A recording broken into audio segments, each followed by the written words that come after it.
Hello everybody, welcome to another Nonsense Retrospective. I'm your host as always, Rick. Joining me equally as always is Devon. I believe the correct introduction is Coupeau. Well, Coupeau is indeed one of the potential things. We can also have Que or Walk, depending on which chocobo you're following. Yeah, we're talking about Final Fantasy today, and hopefully we're doing something a little bit fun with it. We're doing a Dissidia fantasy pick. As it were. We're basing this off of Dissidia NT. Yeah, so it's gonna feel like NT or like the PSP games, and we're picking things that are not in the PSP games or NT. Well, it's a moot point really, because the things in the PSP games are in the NT. Yeah, apart from like maybe one or two characters, but that's a moot point. Oh, are they all in? Apart from OCs, but who gives a fuck about OCs? Oh yeah, who gives a fuck about OCs?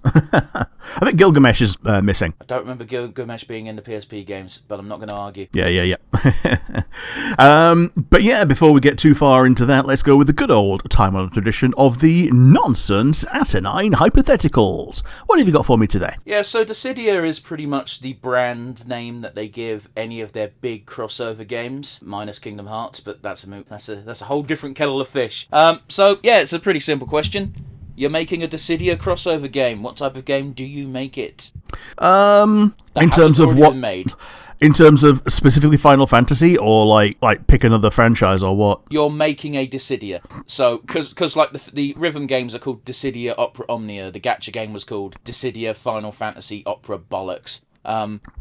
You know what I mean? So basically you're making the roster of the game has to be made of Final Fantasy characters, but the actual gameplay is up to you. Sure. Man, the rhythm action game would have been a nice pick for this, because I do like those, and which is mystifying why I didn't actually end up picking it. I'd probably make, similar to how they did the world of Final Fantasy with the minikins and all that, like everybody got turned into a tiny version of themselves.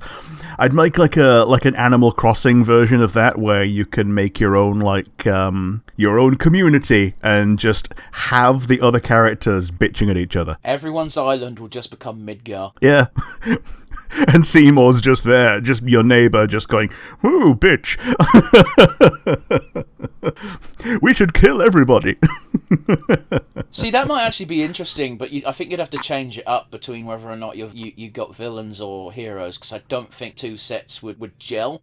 Because we got Dreamlight Valley as kind of a similar concept, yeah. It's Animal Crossing but Disney. You don't really get villains, or if you do get villains, I'm not far enough in that game to have seen them actually join my city, so I don't know.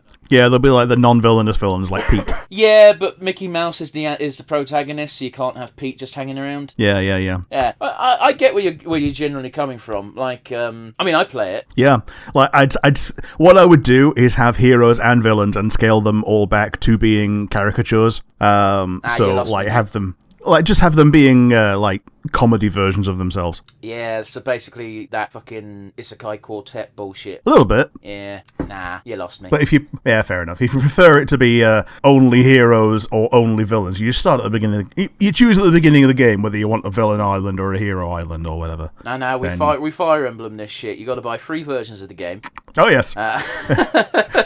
You buy the hero version, you buy the villain version, and you buy the OC's version, which is just for Kingdom Hearts. Oh yeah, you've absolutely nailed it. That is excellent, sir. Oh, I love it. And people only end up buying the Kingdom Hearts one because of that's the demographic that would buy this shit. Here's the actual problem: is the Kingdom Hearts version is twice as expensive because Square has to pay Disney, because all of those characters are technically owned by Disney. Yep. But yeah, how about you? What's going to be your Final Fantasy crossover Dissidia non-fighty game? I never said it had to be a non-fighty game. Okay, well, it can be a fighty game. What's your fighty game? I'm not making a fighty game. I'm just saying, like, you do this fun thing sometimes where you add caveats to my questions, which I never added. Yep. Yeah, honestly, it's not too dissimilar from yours. It would be literally Stardew Valley. Yeah. Yeah, sweet. Like, again, not a million miles away. I think you'd have to have... I think it would have to be, like, the main protagonist from each game would have to consist of the villagers, and they're like, we don't know why the fuck we're here, but we deserve some time on the farm. Yeah. Yeah, I mean, that's basically the plot of the Dissidia Opera Omnia, in that it's like, oh yeah, this is a world of respite, and you should all get to relax. Except it fucking ain't. Yeah, the villains are like, you get to relax. No, this is a world of strife. Get fucked. Yeah, the plot was convoluted, but it has to be when you got a giant crossover game. And it was really big and ambitious with Opera Omnia, because it had people from, like, fucking Final Fantasy Crystal Chronicles. Who the fuck's favourite game is Crystal Chronicles? Yeah, I know, right? But anyway, it would be that. And I'll tell you what I'd do. Is there would be an arena in the town, and the arena would just let you play any mini game from any Final Fantasy. Ah, yeah. So like Chocobo Peck or Triple Triad. Yeah, Triple Triad, not Tetramaster though. It'll let you play it, but nobody would. I fucking hate that minigame so goddamn much. I know, like... I actually looked up a guide the other day, Rick, for Tetramaster, and it's like, okay, so here's how you work out the attack. And at the end of the day, it's still random. Yep. It's just the bigger the number, the bigger chance that the number will be big. And it's like, what the fuck was wrong with Triple Triad, man? Yeah, there's a reason they went back to Triple Triad for FF14's Game Corner. Could you imagine the nightmare fans would have if the card minigame in FF14 was Tetramaster? They did this. They did it in FF11. Yeah, but that's 11. Who cares? Yeah, they hadn't learned. Oh man, I feel really bad because it was one design. I'm not going to say his name. It's on the fucking pages as crediting this one person for making the game. One person is solely responsible for the idea behind Tetramaster, and I feel bad whenever I shit on it because he obviously put a lot of work and care in it. But fuck Tetramaster. Yeah. Well, here's the thing. Like, Triple Triad was like... There's a 3 in the name, so Tetramaster, oh yeah, there's a 4 in the name, that's better than 3.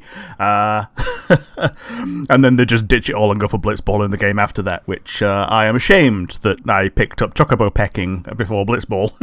Blitzball's really fun. I really like the idea in 10.2 where you became a Blitzball manager and it basically became Football Manager Sim, however, it wasn't good. Yeah. Speaking of not good, like FF10.2's minigames full goddamn stop were not good, because they had Sphere Break, and that's the only minigame I can think of that comes close to Tetramaster in games I fucking hate. Dude, I can't even think about that. Like, I only remember the Blitzball manager. Yeah, okay, so funny enough, it's also in Luca where you get the big tournament, and you have to be good enough at it to get the gambler fucking dress sphere, so if you're not good at it, get fucked. Right, okay. You collect coins, you mostly get these from Beaconell, and they're your 4 core coins, and they have a fixed number, but there's a bunch of coins around these, and you have to pick, I'm going off memory, so I might be incorrect, you have to pick coins to add up to make to multiple of certain numbers. So there's a lot of math involved, there's a lot of luck, because if you don't have the right coins, you're just not going to be able to make combos, and Shinra's a little shit, and you need to get a really high score to beat him. Oh yeah, Shinra's always a little shit. Yeah, I know, but you need to get a high score to beat him to get the gambler dress sphere. I've never got on that dress sphere. Yeah. It's not the math that's hard, it's the finding the right multiples in the bullshit number you got. Also, there's a time limit. Oh boy, okay. And I don't think you can pause. Fair enough. Anyway, I fucking ragged on that for way too long. Rick, have you got a question for me? Mine's a bit of a simple one. It's fight night in 6 months. Your name is on the card. What do you do? How do you prepare? What are your chances? What type of fight night? It's a boxing match, and your opponent is someone who has been in pro fights but lost every single one. Okay, so Glass-Eyed Joe, or whatever the fuck his name is. Yeah. Glass Jaw, or even, fucking... Yeah, your first opponent from Punch-Out, yeah. I don't know, man. I guess the first thing I'd do is talk to my brother, because he's done boxing. Yeah, and okay. I'd say, how much is this worth? 10 grand. 10 grand? Oh, alright, that's not insignificant. If I lose, what's the purse? I don't know. You don't know? Okay. Yeah, 10 grand, I'd probably take it semi-seriously. I don't think I'd be able to get into ring shape in 6 months by any stretch of the imagination, but if I spoke to my brother and maybe had some sideways connection to whoever does his boxing training, I could give it a go. Yeah. I don't rate my chances, apart from the fact that I am big. There is some muscle under here, not a lot of it, but some. Yeah. I'm just reminded of that fucking Leela joke when Fry's got the worms, and he goes, "Fry, don't. There might be some muscle under there." Oh god. Yeah. I mean, like, what answer do you expect, Rick? Well, I don't know. I thought it would be a fun little thought exercise. But there's not much, like, unless there's a way to back out. What else are you gonna do? Yeah. I mean, do you fancy your chances after a little bit of training? I just said no. Yeah, fair enough. I said I'll give it a go. Yeah. Go on then. What do you do, Mr. Bright Eyes? Yeah. Well, every gym has if you go by the internet and by because no one lies on media. there. Yeah. If you go by TV, and it has to be true because it's on TV, there's always someone at every gym that will be able to sell you steroids. So I'll be roiding up like a bastard. You said Fight Night. They test for that shit. Fair enough. Well, it's about a 4-month thing on steroids. Steroids, they usually test you like at the weigh-in. Yeah, fair enough. And also, by the way, steroids isn't a cheat sheet. Being on steroids for 6 months isn't going to make you jacked. Oh yeah, you still have to work out. Yeah, but it's also not enough time. Yeah, fair enough. It's just not.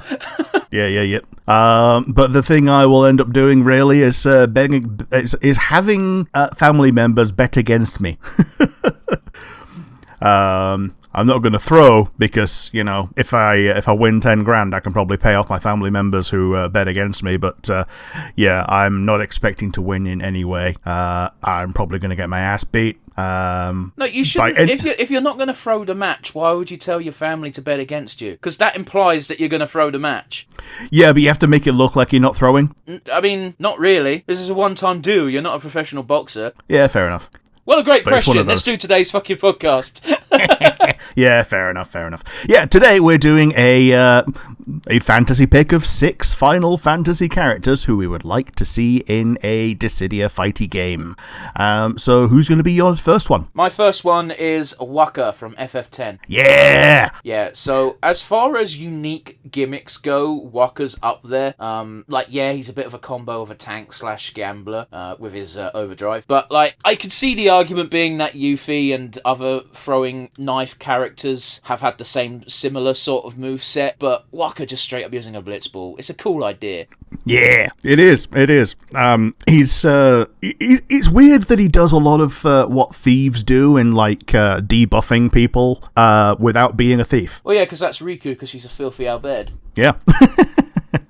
The game says that. I'm not even being a fucking dick about this. The game, and Waka in particular, is just he says it very loudly and very often. He does.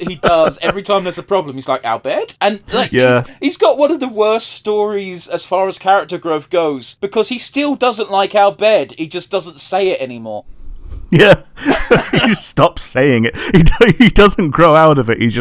All he grows out of is bringing up the B word. For real. What is it? There's a part in the game that I still can't believe. By the way, voiced by Don DiMaggio, so he gets extra points. Yeah. There's a point in the game where you blow up Albed's home, called Home, and everyone in the airship is sad. It's a very sad moment. And then cut to Waka. Just think of it like big fireworks, yeah? Yeah. It's like, Waka, what the fuck? We just saw genocide happen. Yeah. Waka, I know you just play the sports, but fuck me, man. They're right there. This is all we've got left. And one of the people that you're meant to care most about is half Albed as well, and you know this by now. I don't think Waka does. Maybe not by then, but yeah. I think it's very quickly afterwards, because don't forget, Yuna's been out the party at that point. Yeah. And then when you next meet Sid, it's like Uncle Sid, and then Waka's like, Uncle, wait, that, and he does that quick maths in his head. Yup. But yeah. It's like, please tell me this is one of those, your dad's best friend kind of things. Oh no, say it ain't so. Oh no.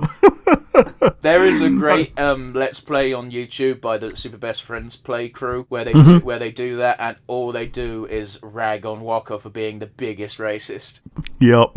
He is such a racist, and he never gets over it. He just stops talking about it, but he's still like a dick. Yeah. It's like grandmas, I guess.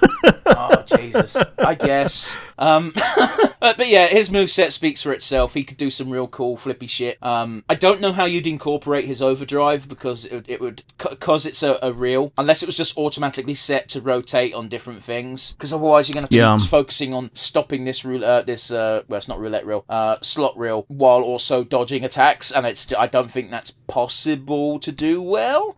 Yeah, I think Tifa's does that in that it just plays the animation of you doing the reel. Yeah, okay, so they make you do an attack, and while the attack's going on, the reel shows up, but you don't actually interact with it, it just happens. Yeah.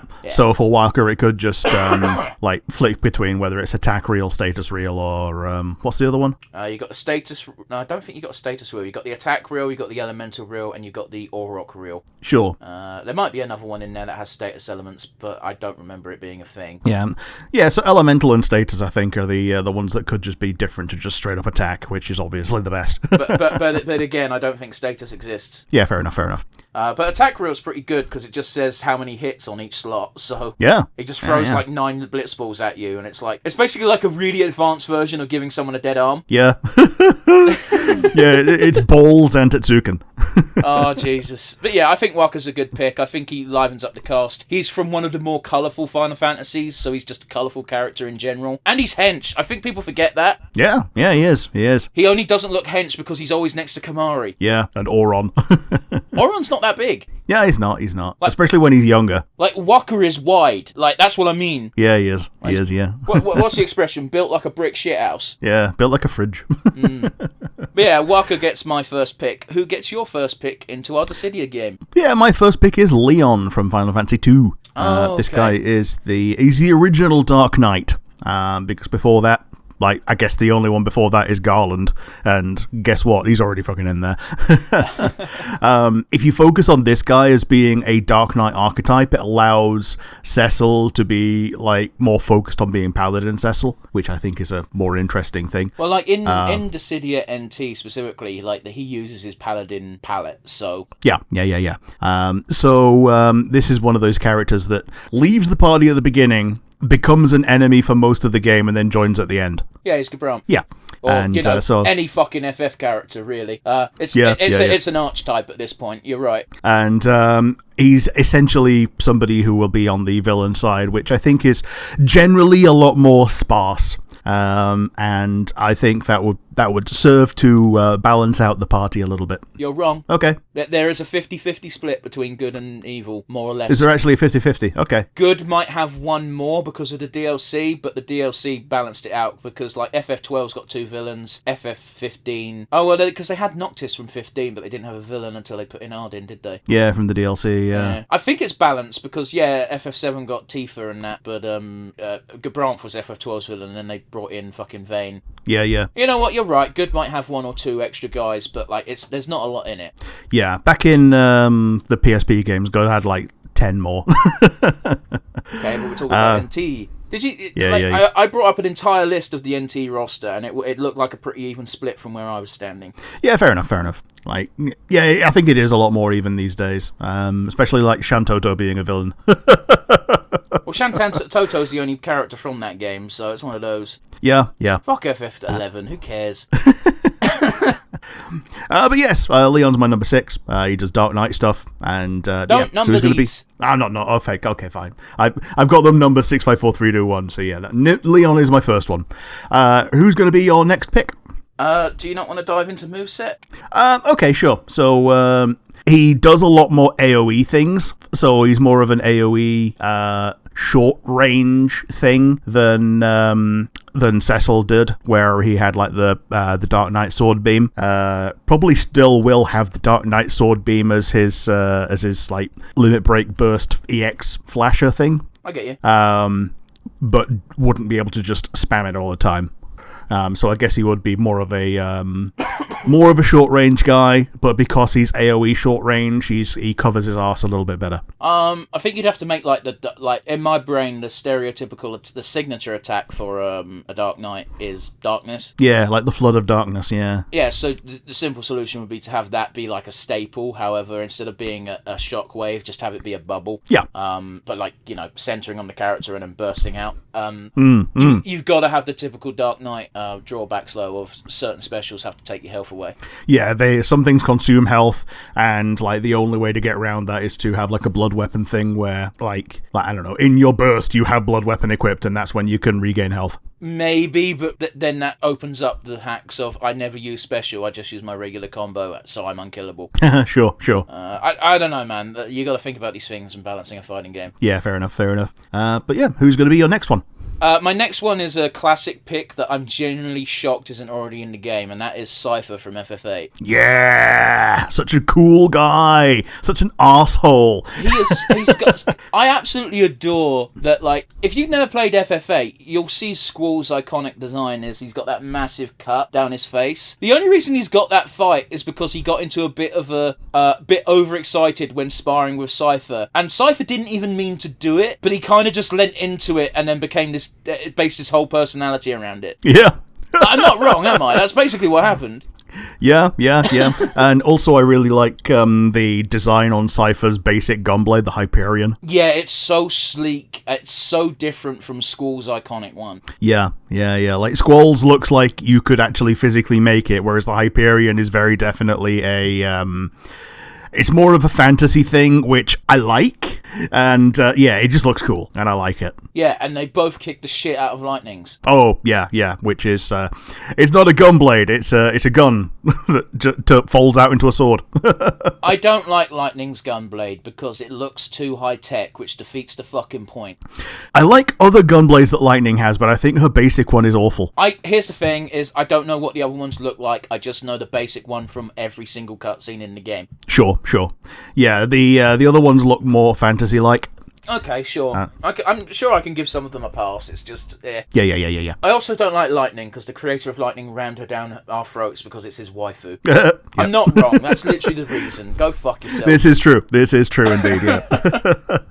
But yeah, Cypher would be very much, like, you could just make him an Echo Fighter or Squall, and I don't think anyone would complain. But what I'd do is I'd probably make him more of an aerial attacker. Sure, yeah, I get that.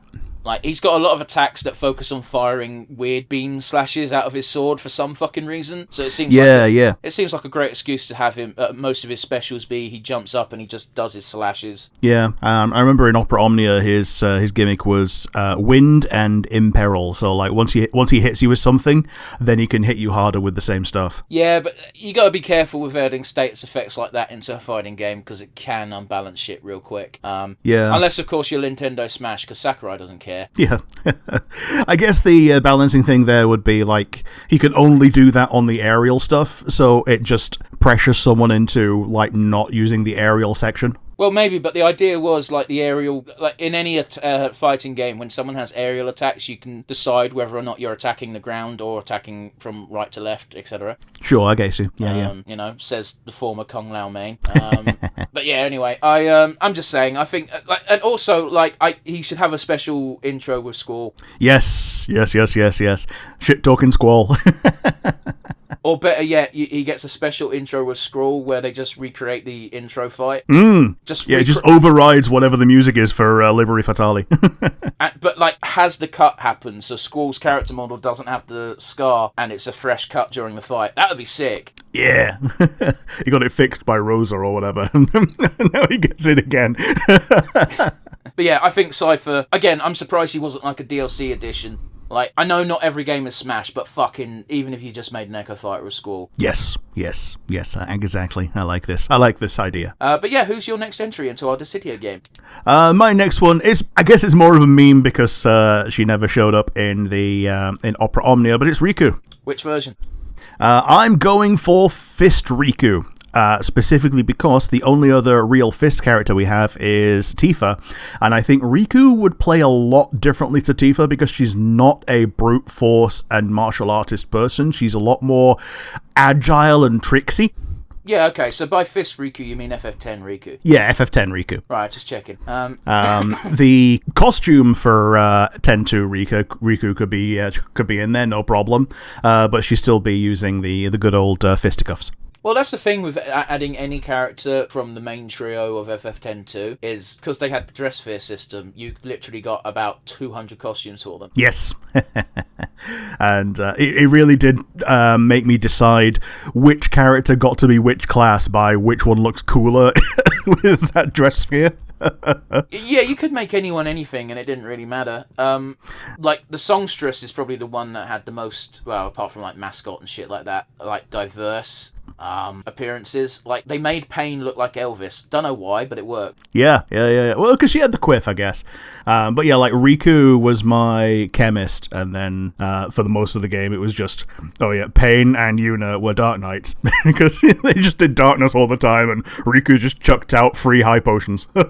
It was bent. I just don't know why you would make her a white mage at that point and constantly spam Prey. Because that takes... Well, I guess Prey doesn't do a lot of healing, whereas finding high potions is like 2,000 HP each time. Okay, but how much damage are you taking from darkness? It shouldn't be that much. Like 800 each time. Whatever. So yeah. So yes, I'm having Riku. She's, like I say, she's a lot more of an agility type. Can probably do a bit more aerial than Tifa can. She can throw grenades. Yeah, grenades. She can throw grenades. She can steal things from you. Which is it's probably going to be like built into like Brave and stuff. So it's like stealing Brave from you without actually being able to break your Brave. No, I don't think that works because Zidane's a thief and he doesn't get that shit. Fair enough. But yes, I think she's a good addition as an additional thief that's not Zidane and an additional brawler that's not Tifa. What would you make her limit break? Because obviously her limit break in 10 is mix. Yeah, I'd make it something random around that even if it's a buff, it probably wouldn't last long. Like, but time is everything in games like this sometimes. Like, yeah, your opponent can just pussy out and run away from you for the amount of time, but that means you've got that amount of time to attack other people if it's like NT and there are multiple different people on the field. Yeah, well, that's why I think Leon works very well with his AoEs, because there's meant to be like it's meant to be up to 4 players, right? It's 3v3, so it's a 6-player thing. Oh, okay. I'd probably make it a 2v2 because I think that's more manageable. Well, no, if we're doing NT, then stick to the format. Yeah, fair enough. So yeah, I'd give her things that could be powerful buffs, could make her like identify as a threat, like 10 seconds of invincibility. All they have to do is just not target her for that amount of time. Yeah, but it doesn't stop you from targeting them, so you know. Or you could activate it when someone's got their big hyper death ball coming in. But by the same token, I'm also saying that it should be random and that you should just get something fun and just capitalize on something fun that you get out of mix. Yeah, sure. But yeah, who's going to be your next one? My next one is Sidolphus Telemon from FF16. Okay. Yeah, so this is the guy who's got the really deep voice that sounds really cool. Yeah, he is the best character in the game. Like, hands down. He's so fucking cool. And the game developers knew it, so that's why he has to die. Spoilers. It's a game that's over a year old. If you've not touched it, that's your own fault. If I've not touched it, it's because I didn't have a fucking PlayStation 5. It's out on PC now, dickhead. It's out on PC for about a week and a half. Bullshit, it's been out for about a month because a mutual friend of ours has been playing it on PC. Yep. Also, fuck you, as if you didn't know that guy had a massive death flag.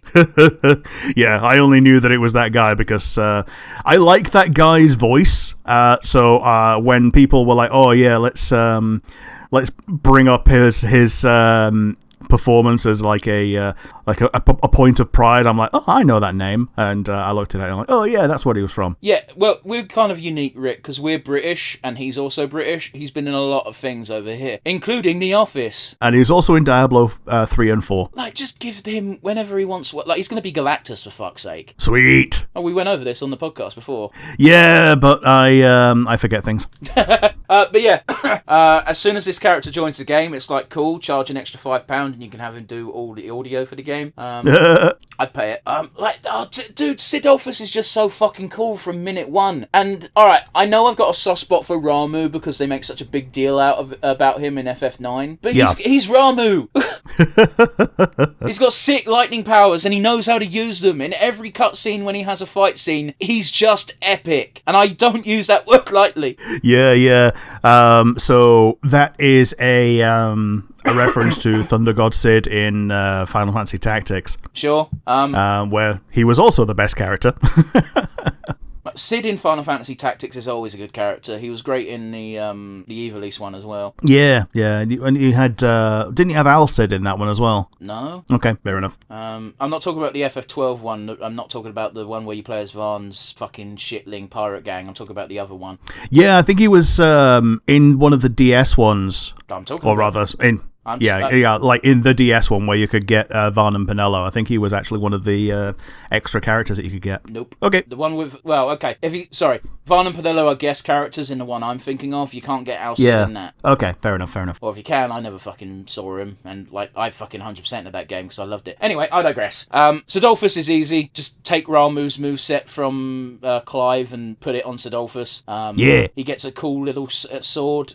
It's really hard to describe how cool he is if you've not played the game. Just trust me. He's fucking cool. And I guess you could even make one of his costumes into the FF Tactics version of Thunder God Sid, because he just plays the same. No, we're not doing that. I'd just make him as he is. He doesn't need anything extra. Just put him in the game, please. Give us a side game where we play as Sidolphus when he was 20. Yeah.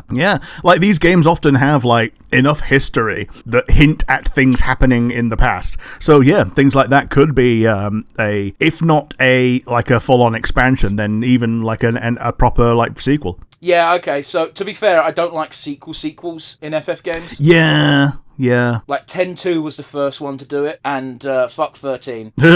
I like what they were trying for in 13 Part 2, but it didn't work. Anyway, I digress. Just make him fucking beef, because he is. Yeah. And yes, I am suggesting putting Sidolphus in this game before putting Clive in. Yes. I'm assuming that Clive is going to be one of your other picks, by the way. I've only put one character in per game. Sure. So yeah, Sidolphus gets it, big tick. Just have him do fucking Judgment Bolt as his limit break. I don't even need to explain. Rick, who's your next choice? My next choice is another villain. It's Gaius van Baelsar. Okay, Rick, you haven't picked one of mine. You've picked one of my reserves. Yeah. Such devastation, it was not my intention. This is a very real obvious way of having two costumes. You've got both his Pretor one, where he's a good old tin tyrant, looking a bit like, Gabranth and all that, but, Garlean, and with his big old gunblade, and you've got his, after his face turn, where he drops his van, he's just Gaius Baelsar, and he still uses the gunblade. But either way, his gunblade is different to Squall and Cypher and Lightning, in that it's like a long rifle gunblade. And he does things like Terminus Est, where he puts an X down and then it fires a beam off with a delay. Yeah, so there was that fun moment with Gaius when a lot of people were like, I think that's Gaius when he first showed up, and then there's a lot of people who were like, nah, why would they do that? And then it was, and then I think most of the fan base had the same reaction. It's like, oh shit, he's hot. Yeah. And then confirmed DILF later on as well.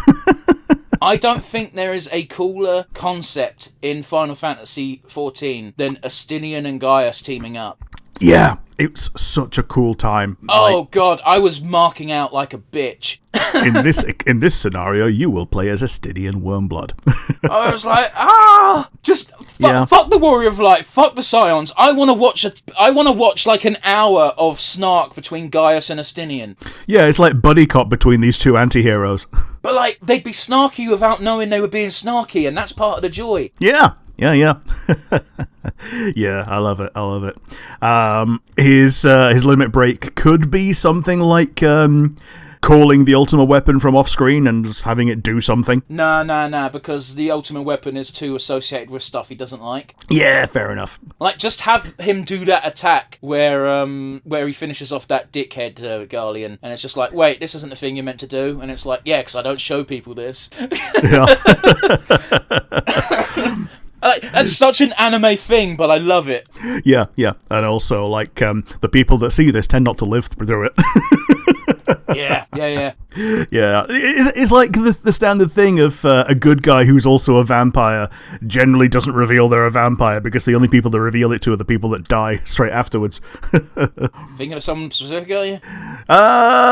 Not Astarion, because he's jumping at the bit, no pun intended, to reveal his secrets. I absolutely adore Astarion because I once, by accident, got the scene where he just goes, by the way, I should probably tell you I'm a vampire, and one of the options is just like, yeah, no shit. Yeah. I get that on every playthrough now because all you have to do is get to the Underdark before he bites you. Oh, okay. Yeah, the game realizes, oh yeah, you're progressing too fast. So it just gives you that instead. But yeah, Gaius is my middle of the pack pick. How about you? Who's going to be your next one? I too thought there was a lack of fist fighters in Final Fantasy Dissidia NT, so I picked a character from my favourite Final Fantasy. Okay. I picked one, Armorant Corral. Yeah. This is possibly the most interesting implementation of what is typically the monk moveset in Final Fantasy. Yeah, he's 100% a monk, but yes. Armorant's story kind of fucking sucks for him because his story is he used to be essentially a security guard in Trino. Yeah. And Zidane stole something and then ran away. And then when he ran away, Armorant straight up stopped him, and Zidane just Zidane just passed a charisma check, fucking blagged it, saying, "Oh yeah, this guy took it," and then he pissed off. And all the other security guards are like, "Oh, we knew you were suspicious." So Armorant beats everyone up before fucking off. Yeah. He's also green. Nobody mentions it. He's blue. He's blue, yeah. He's blue. Which isn't uncommon in Final Fantasy IX. Yeah, fair enough. Yeah, like Bran is blue. Yeah, no, there's loads of characters that are blue. It's just a thing. I think what everyone points out is not the fact that he's blue, but the fact that he's got massive red hair. Yeah, he's Willy. He's got big red dreadlocks. Yeah, but he looks cooler than Willy. Yep. And he's got a tattoo. He does. Yeah, it's very weird because his original name translates to Salamander, and that would have been a lot cooler. Yeah. Well, because whenever he introduces himself, he calls himself the Flaming Armorant, and when you realise that his original name was Salamander, it makes a lot more sense. Yeah, the Flaming Salamander, yeah. And his tattoo is of a lizard. Yeah, man, that was... What the fuck is an Amarant? Oh, I don't fucking know. I don't even know if I'm pronouncing it correctly because it's the only time I've ever encountered the word is this game and there's no voice acting. Or, expanding it to Amaranthine. Is that red? I'm assuming that it's like purple or something, but they already took Garnet, so I guess they're just going off gem names. Well, no, Garnet's named Garnet because of plot reasons. Oh, yes. And, almost every other thing is a reference to fucking former Final Fantasies, so, yeah, I don't know. Yeah, so he gets claws, which, but he doesn't get claws, he gets one claw. Yes. So he has one claw in, like, his right hand. Yeah, and you can see in his battle stance, because he hangs that arm behind him, and it sort of wiggles, and the other one looks like it's ready to, like, block punches. Yes. But yeah, his fucking chakra skills are so weird. Yeah. Like the basic one of just clean off your status effects and heal a little bit. That is just, I think that was the one that's just called chakra, isn't it? That's like really useful. Chakra is the name of his abilities. Okay. So there wouldn't be a chakra called chakra because that would confuse people. Yeah, I think in like old Final Fantasies that was what the basic chakra monk skill was called. Quite possibly.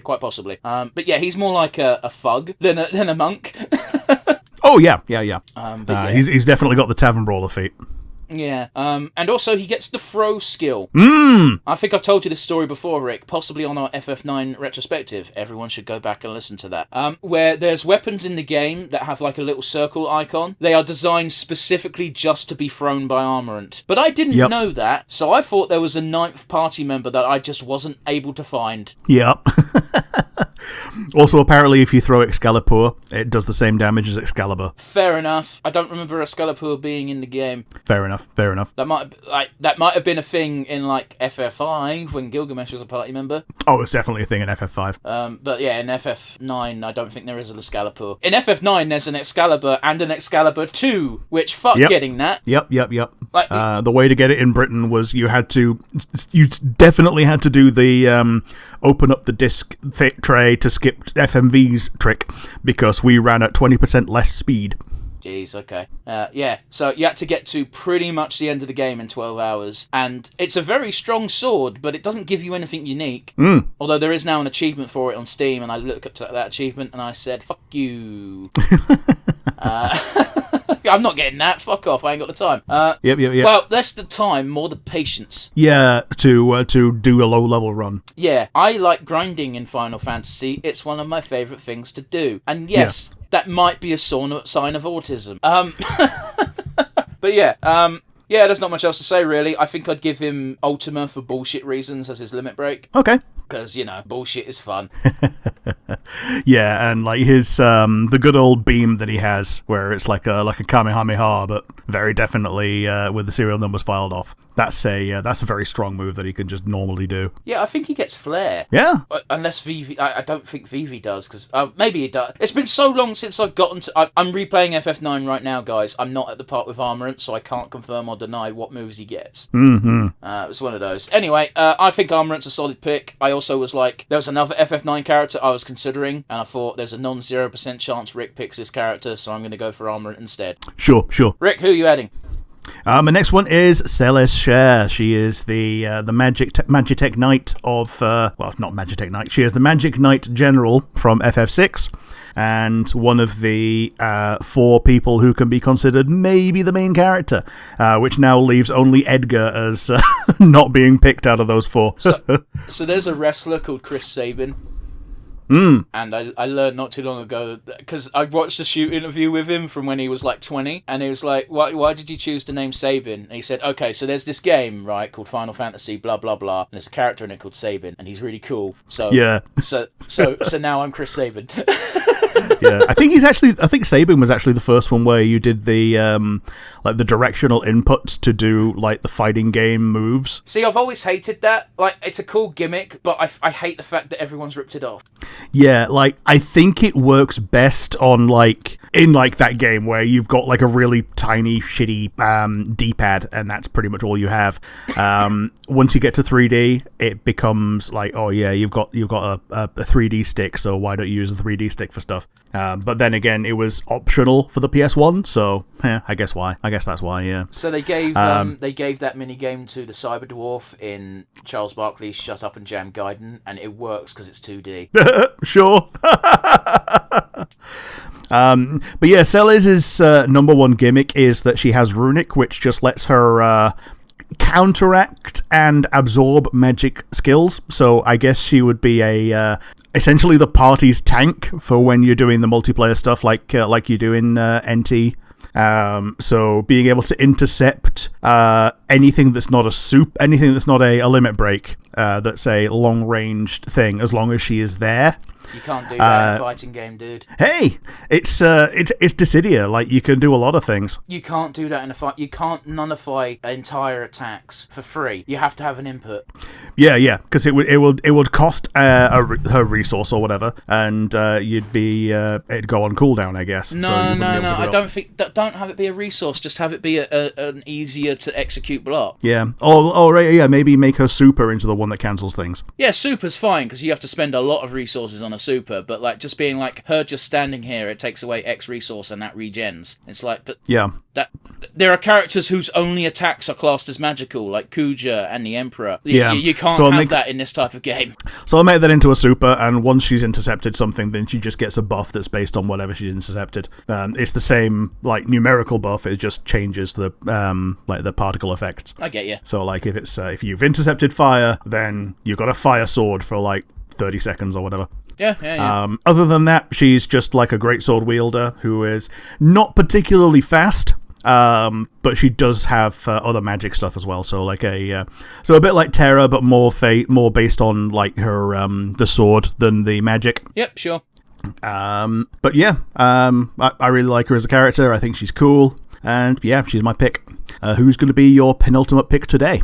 My penultimate pick is going to be from Final Fantasy II. I'm going to pick someone who uses a weapon that we see so infrequently in Final Fantasy for some reason. I'm going to pick Guy. Okay. Guy, the axe wielder. Yeah, so FF2 is weird because people's don't exactly level up. It's the more you use a certain stat, that stat gets stronger. Yeah, like you get more HP by being hit more. Yeah, that's it's a cool system, it's a unique system, but it sounds so weird. It's one of those, it sounds better if you have it explained to you than it feels to play. Yeah. And, like, I got the FF1 and FF2 dual pack on the Game Boy Advance, and most of my time playing FF2 was finding an imp, and letting me unequipping both weapons. Well, not even that. You hit your party members with other party members, while the imp is just there watching you train against yourselves. Okay. But yeah, I also had the dual pack of FF1 and FF2, however mine was on the PlayStation 1, which in hindsight is kind of like, yeah, that would work pretty well on a GBA because it only has like 100 megabytes of data. Yeah. And it doesn't have to load from a CD every time. Yep. But yeah, Guy's cool. He's just like, while you can have him going any direction because that's how FF2 system works. Stereotypically, he is the tank / like bruiser of the group. Yes, like the Dissidia Opera Omnia made him an axe wielder. Yeah, and in every other Dissidia game ever, he's an axe wielder. Yeah. Like in Theatre Rhythm, he's actually got he's one of the tank archer type. He's got a really cool skill. His special unique skill is during X point in the song, he deals damage to the enemy based on his HP stat. Okay. No one else does that. Yeah, fair enough. Yeah, because it's like it's one of those tank things of you're built defensively. How do we use the defensive stats offensively? Yeah. So yeah. Yeah, it's very weird. Yeah, having I like that. Anyone be defensive in Theatre Rhythm because Theatre Rhythm is like, if you're good at the game, you don't take damage anyway. Yeah, I think he's also got like Earthquake as well. Not in Theatre Rhythm. Okay, but I can very definitely see him being a more ground-based person with a very weak air game. Well, yeah, like he's basically a Gygus. Yeah, he might be able to launch people, but he's not the one that capitalizes on it after he does. Yeah, he launches them, and then suddenly Kane comes out of nowhere. Yeah. Yeah, no, very ground-based, very solid. I'd say he'd be hard to like stagger. I don't know if stagger is an effect in Final Fantasy Dissidia, but you'd assume so, right?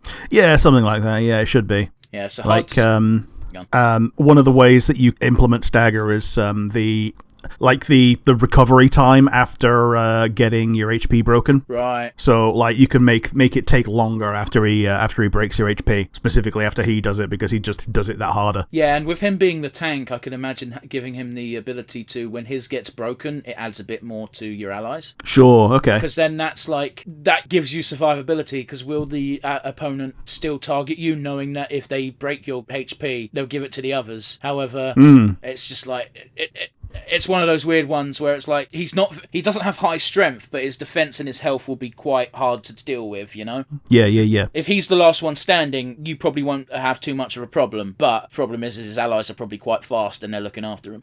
Yeah, and he might even have something to like lock onto an ally and get to an ally quicker. Yeah, like I'm going to use FF9 as an example. There's an ability in that game called Cover. Yeah, something cover like that. Girls.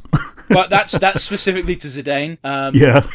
The two knight characters, Freya and Steiner, both just get cover. Yeah, it's just a better version, because it does everybody. It does it to Vivi, who needs it. Yeah. Zidane's one is called Protect Girls, I believe. Yeah. It's just the cover thing, but just for girls. Yeah, and it doesn't proc nearly as often enough to warrant having it equipped. No, but I also think it's cheap, so... It's like 4 AP, which at the beginning of the game is not nothing. Oh yeah, that's not nothing. I thought it was like one of the ones like 1 or 2. No, that's like Bird Killer. No, Bird Killer's like 3, so... yeah, because it works on Kuja. Why does Bird Killer work on Kuja? Because when he's trans Kuja, he flies. That's not how that works at all. It is. No? Man-Eater and Bird Killer work on trans Kuja. Yeah, but they don't stack. Okay. So why would you have Bird Killer instead of just Man-Eater? Because Man-Eater costs less. Yeah. And you get to 9999 pretty easily at that point anyway. Yeah, that game you're meant to be fighting. At that point, you're meant to be fighting Ozma. Yeah. But anyway, Guy, I think is a great pick because, again, underrepresented in pretty much every incarnation of Final Fantasy ever. And it's just cool having someone who's just actually a beast of a man. Yes. Yeah, absolutely. Absolutely. Also, is Firian's best bro. He is.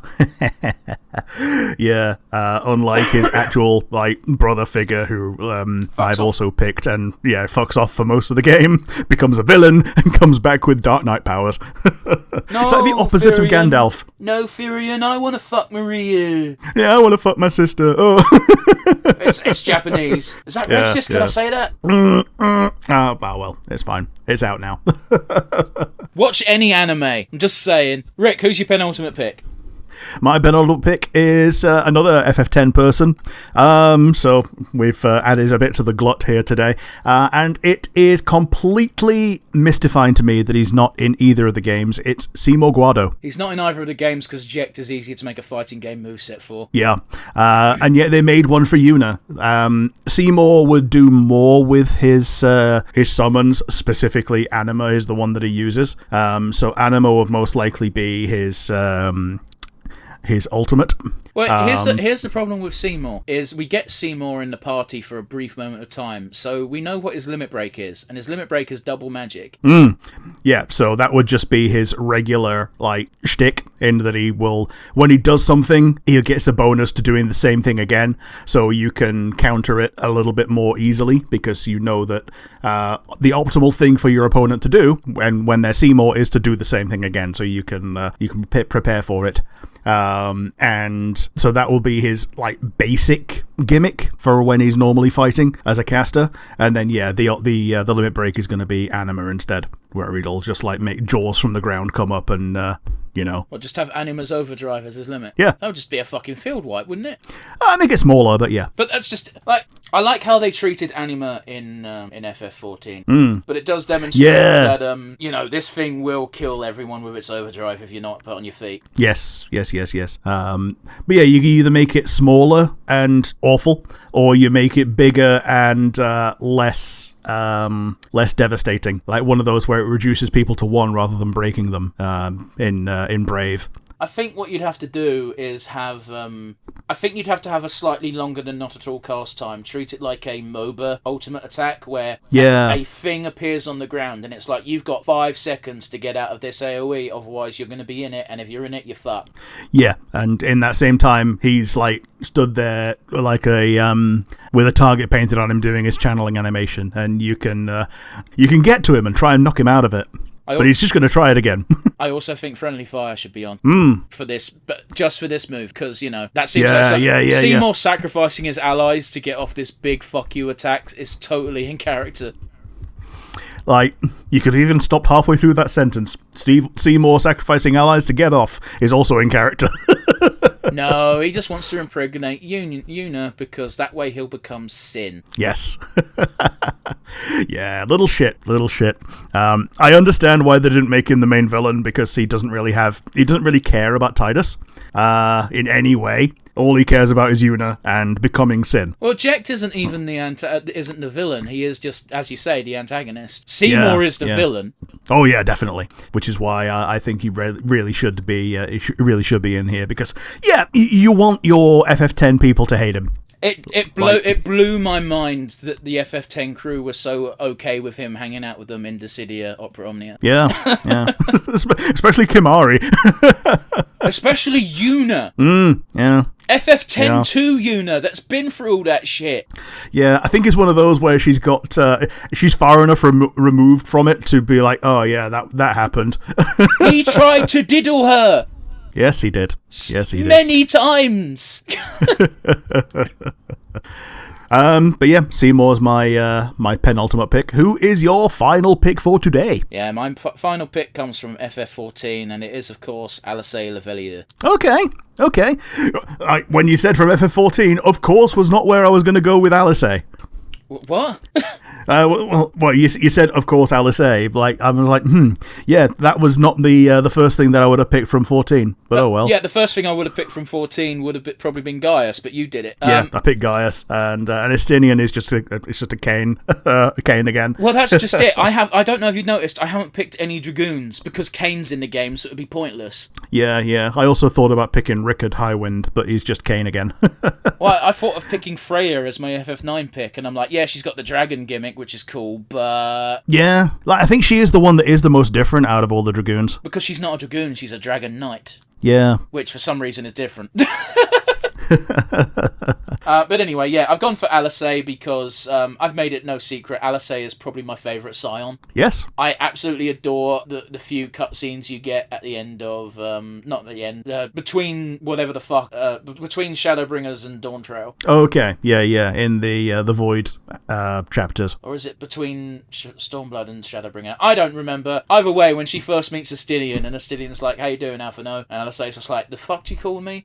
Yeah, she's like, she shouts it so loud that it zooms out to how far around Ishgard it's echoing. I am not Alphino!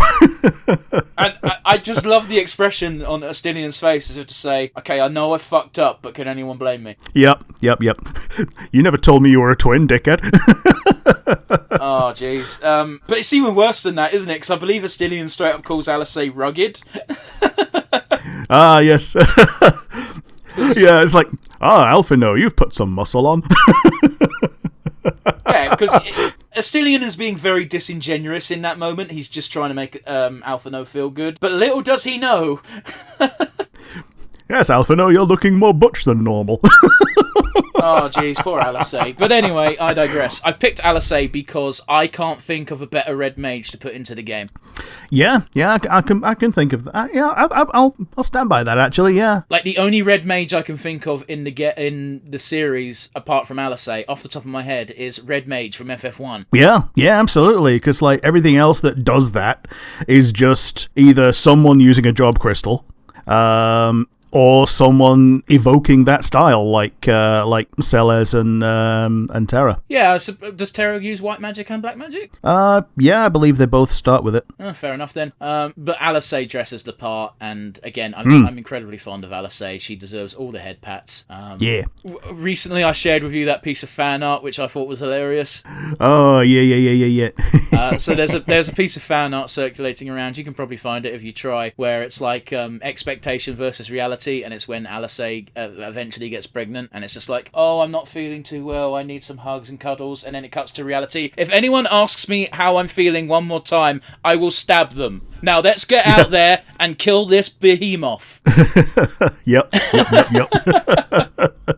But yeah, I absolutely adore the red mage moveset in FF14, and that's all Alice does. Yes, like it's a mage rotation with with some melee backup stuff that she does. Yeah, absolutely. In fact, you use the black magic, white magic, although they're cheating with the white magic because the white magic is actually arrow and stone. Yeah, it's the white aspected offensive magics. Yeah, you get Vercure and Verraise, and Verraise can be useful in like 24 mans, but generally you don't need it. Yeah. And Vercure is trash, don't ever use it.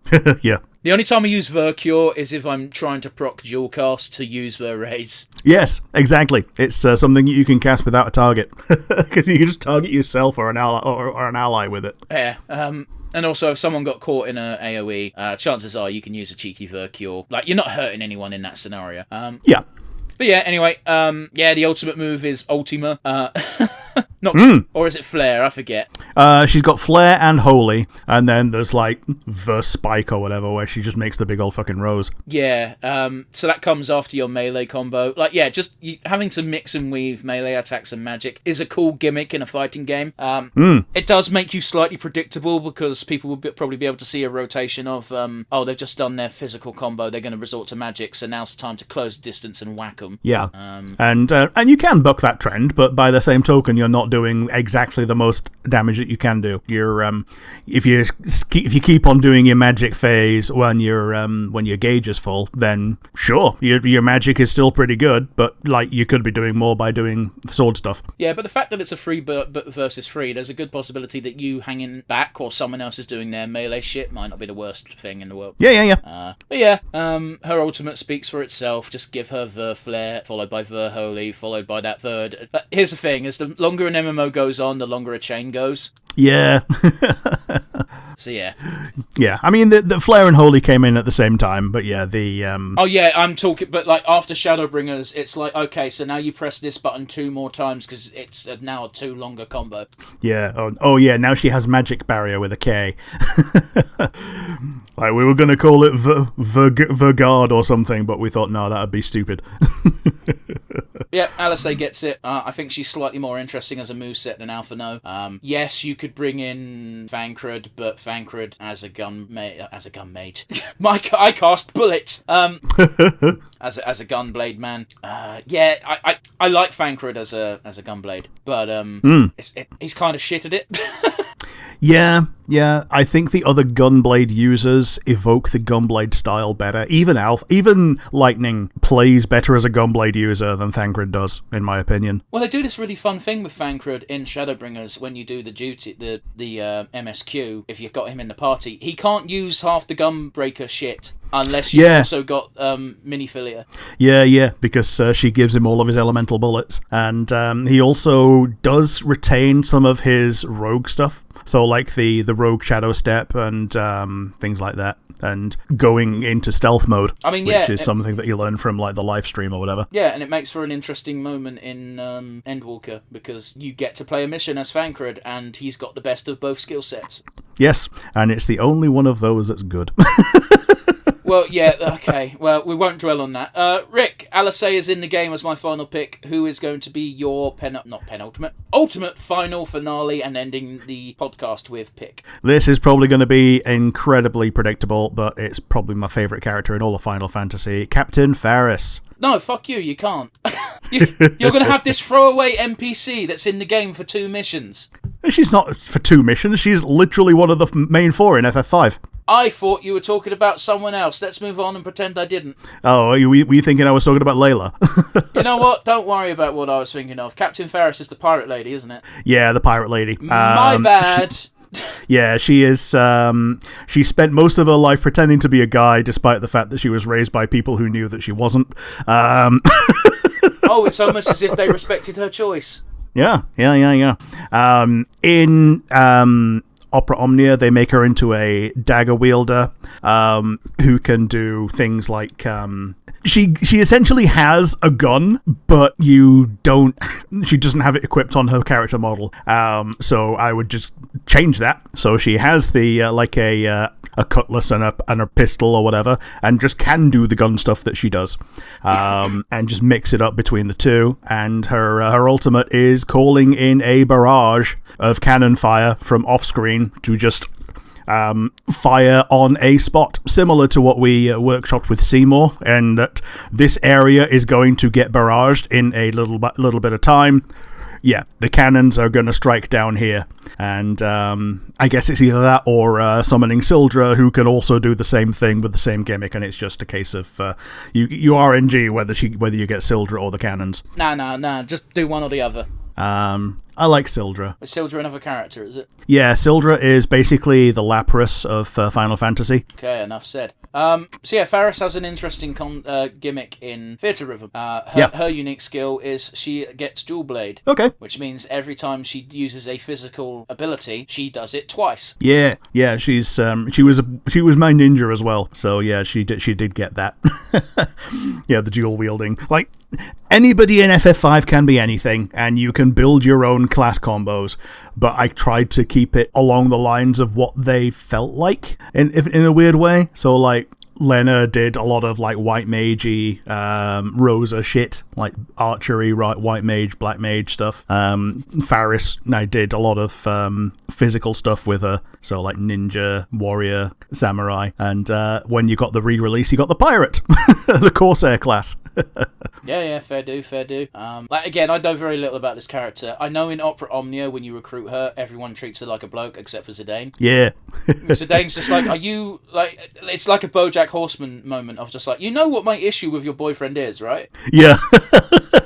It's like, yeah, you can't handle the fact that he's a responsible man. No, it's because your boyfriend is literally three kids stacked on top of each other on a trench coat. Yeah, 3 kids in a trench coat.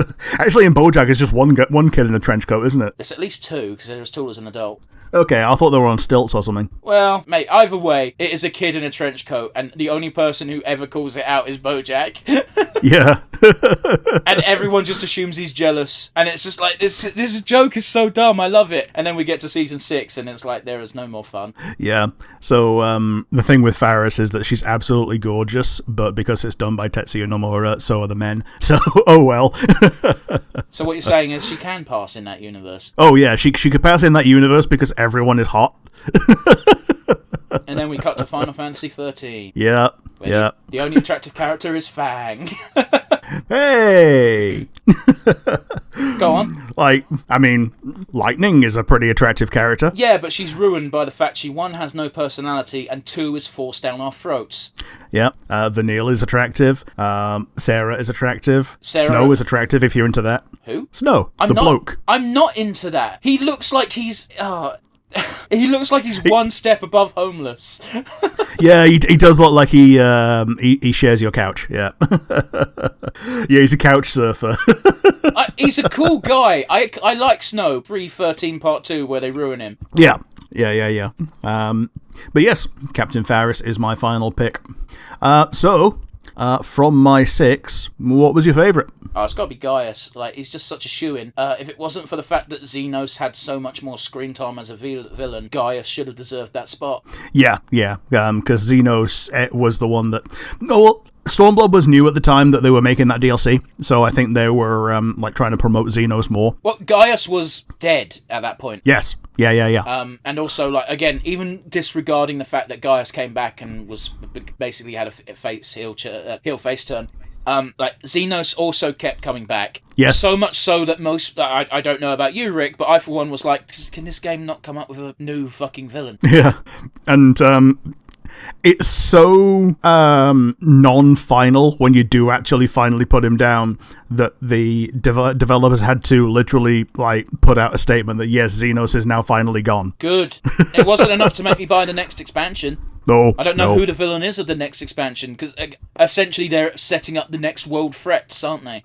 Yeah, the next expansion is completely self-contained. Well, it can double fuck off then, can't it? Yep. But yeah, same question, names reversed. I'm going to go with your very first pick, which was Waka, because I think he does so many things so differently to so much of the cast that he's just a perfect addition. Yeah. And we get a perfect rivalry between him and Riku. Yeah. They can shit-talk each other. Or rather, Waka shit-talks Riku, and Riku just hides behind Yuna and tells her to make him stop. He'll listen to you. Oh, Riku is a punching bag, and I don't think they intended on that. Yeah, I don't know why, because she's also a child. She's a child in 10, she's technically 17 in 10 too. Okay. In the original release, she was 15 in FF10. However, because she dressed the way she did, they bumped that age up to 16 in the West. Yeah, because 16 is legal in Britain. Yeah, but... Oh, man. And, but not legal in America. It is in certain states. Oh, yes. Oh, okay. So, in, I believe, Georgia, it's legal for marriage. But here's the thing as well, is that regardless of age of consent, 16 is the age of consent in the UK, you still have to be 18 to be in adult content. Oh, yes. Yes. Which begs the question, how come they only bumped it up to a 16 when she's so scantily clad? You can't see anything, but it seems like an arbitrary change between 15 and 16. Yeah, it's not even scantily clad, it's just skin tight. Yeah, but my point, here's the thing, is I'm not a prude, and I don't care. I just don't understand why the standards were, let's bump it up to 16, but adult content needs to be 18, so what's the point in changing it from 15 to 16? Why didn't they change it from 15 to 18? Because she very definitely doesn't act like she's 18. Neither do any of the characters. Lulu's like 22, but she acts like she's 12 sometimes. Yeah. Yeah. The only character in that game that acts like an adult is Auron. Yeah. And even he was like, he's like 24, but has been 24 for quite some time. Yeah, he's been 24 for 1,000 years. Yeah. But like the reason why Auron seems so more adult is we see flashbacks to Auron when he wasn't adult, and he did act like a child. Yes. Like, he got himself killed. For no reason. Yeah. He got killed so the plot could happen, I guess. I guess so, yeah. Hey, is that the script? He got himself killed so the plot could happen. Yeah. But yes, that's our episode for today. If you liked the content, you've got the comment section down below on YouTube and Spotify. Tell us who you would have picked. Tell us why we were wrong. Tell us who your favourites of our picks were and what you might have done differently. And if you're not on any of the audio platforms, if you are on an audio platform and not able to shoot us a comment, you can instead shoot us a comment via an email, which would go to nonsensereviewuk@gmail.com. Rick, you have no idea how hard it was not to burst out laughing during that rambling outro. But yes, if you made it this far, as always, you are our favourite people. It's going to be a goodbye from me. And it's a goodbye from me. Join us again next week for something completely different. Bye, everybody.